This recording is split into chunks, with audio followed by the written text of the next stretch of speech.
Have you ever heard of the Office theory? No. What if I told you someone from the show is a criminal? Wait, who? So in The Office, there's a city criminal called the Scranton Strangler, and he's mentioned multiple times throughout the show. Yeah, I remember him. But we've always wondered who the Scranton Strangler is, but many have theorized that it's Toby Flenderson, but now there's more evidence to back it up. Wait, you're telling me you actually have proof of this? Yeah, so in the viewing party episode, we see the entire office at Toby's desk watching the car chase of the Scranton Strangler, but everybody's at Toby's desk except for Toby. Dude, I always wondered why he wasn't there. Exactly, and if you look at the car being chased on the news, the same exact car was seen in the parking lot of Dunder Mifflin in an earlier episode, showing that the Scranton Strangler works in the building. Dude, it probably was Toby. He looks like a killer. And maybe that's why Michael Scott never liked him. Exactly!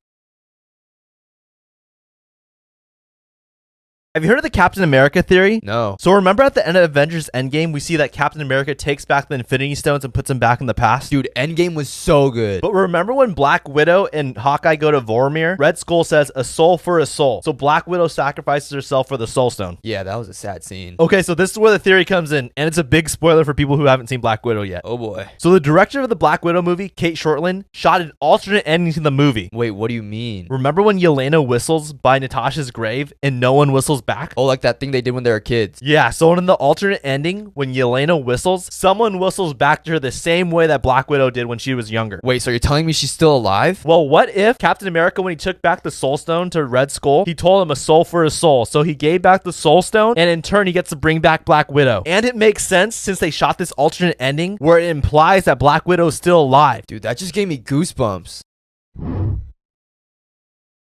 Have you ever heard of the ScoobyDoo Theory? Daniel, don't you dare ruin Scooby-Doo for me. Okay, so there's a theory that Scooby-Doo was a Russian spy. What? Okay, so everybody knows Scooby-Doo is one of the greatest cartoons ever created, but it was created in 1969, during the time of the Cold War and the space race. What was the space race again? So the space race was a race between the US and Russia to see who could get a human to space first. Okay, I remember this now. But Russia didn't want to risk sending humans, so instead, they successfully sent dogs to space. So you ever wonder why Scooby's so smart and can do human things like talk and walk on two legs? Why? So the theory is that Russia scientifically created dogs that were highly intelligent so they could send them to space. And Scooby is one of those dogs, but he failed all of his tests and training because of how distracted he got by food. Typical Scooby-Doo. Yeah, so instead they sent him to America to be a Russian spy dog. But he ran away from his Russian owners and the US found out that Scooby was on the loose in the US. Oh my gosh. And this is why the original show is called Scooby-Doo, Where Are You? Is because he's on the run from the CIA. Well, I'm glad you didn't ruin Scooby-Doo for me. You're welcome.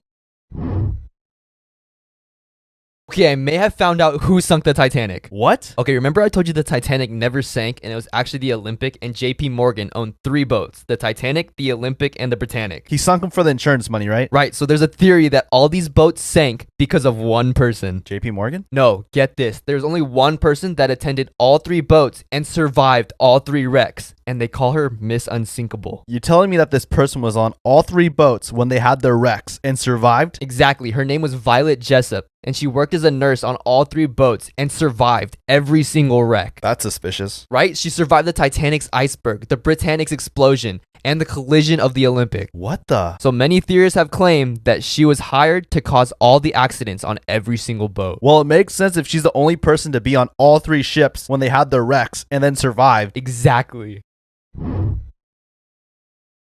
You know that Disney might be ruining the lives of your favorite celebrities? How? So everybody knows Selena Gomez and Miley Cyrus, how they both work for Disney and everybody loved their music. I do. Right, but stars under Disney contract have said their lives were miserable and they're really restricted on what they can do in their daily life. I've heard a lot of Disney Channel stars say that it was very traumatizing. Yeah, so I read an article that Disney stars have to approve the clothes they wear every day and they can't have any bad words in their songs. And Disney made it very clear that if they broke these rules, their contract would be over because they don't want to lose their kid-friendly image. I guess that makes sense. Right, but there's a theory that Disney stars try to get fired on purpose so that Disney will end their contract, but the only way out is to break their rules. Wait, what? Okay, but a Radio Disney employee said that when Miley Cyrus released her song Can't Be Tamed, the very next day Disney canceled everything connected with Miley Cyrus and canceled her contract. I remember when that song came out. Right, so Disney stars break the rules and make inappropriate music on purpose so Disney will end their contract and they can go live on their own career. So basically they're trying to get themselves fired.